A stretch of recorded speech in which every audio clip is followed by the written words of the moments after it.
President Trump has insisted that he doesn't chicken out when it comes to enforcing his tariffs, telling reporters earlier this summer, quote, "It's called negotiation." Well, despite that, with the deadline to impose new tariffs on China at midnight, Trump was waffling again this morning.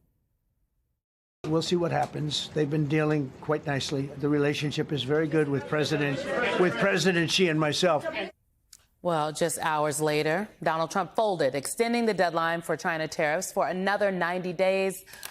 It's called negotiation, Alicia. All right, so we can get into the China piece of this, the actual tariffs. I think one of the most important elements here, though, is just the uncertainty that he is absolutely dedicated to infusing into the economy, the on again, off again, the fact that the deadlines are, the deadlines are self-imposed. He is arbitrarily deciding on these deadlines, announcing these deadlines. There are no proof points that it has actually helped him to move these negotiations along. Because as you have always reminded me, given that you have actually worked in a functioning White House where trade deals came together, this is not how you do it. It's not how the process works. No, and they're not coming to a consensus on trade deals, to be very clear. We've seen a lot of frameworks, and the frameworks are loose with details, and then oftentimes you see some countries come out and say, well, that's actually not even what we agreed to.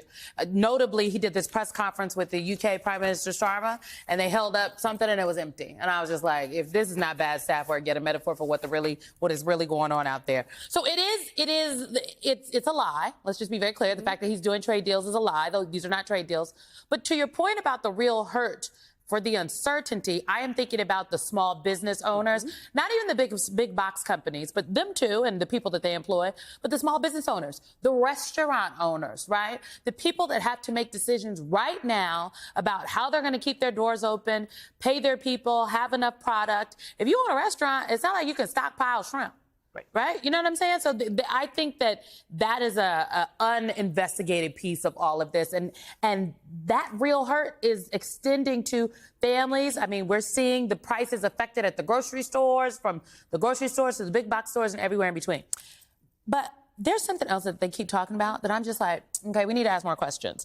Okay, so Donald Trump has had these shady deals, as folks are calling it. Wall Street Journal noted NVIDIA, AMD to give U.S. 15% cut on AI chip sales to China.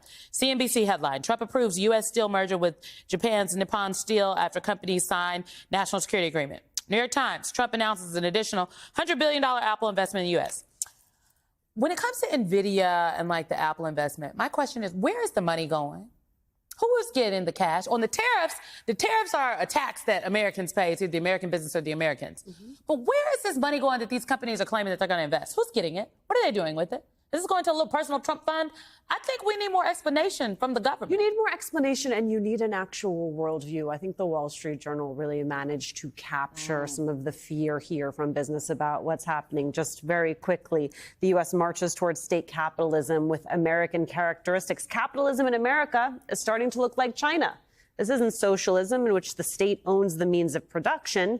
It's more like state capitalism, a hybrid between socialism and capitalism in which the state guides the decisions of nominally private enterprises. This is the point right here. In a number of these announcements that the president will make, or when he goes out before he goes on Marine One or whatnot on the White House lawn, he will talk about the fact that, yeah, we're doing a deal. We're making it a hybrid. The government is going to have a stake in this.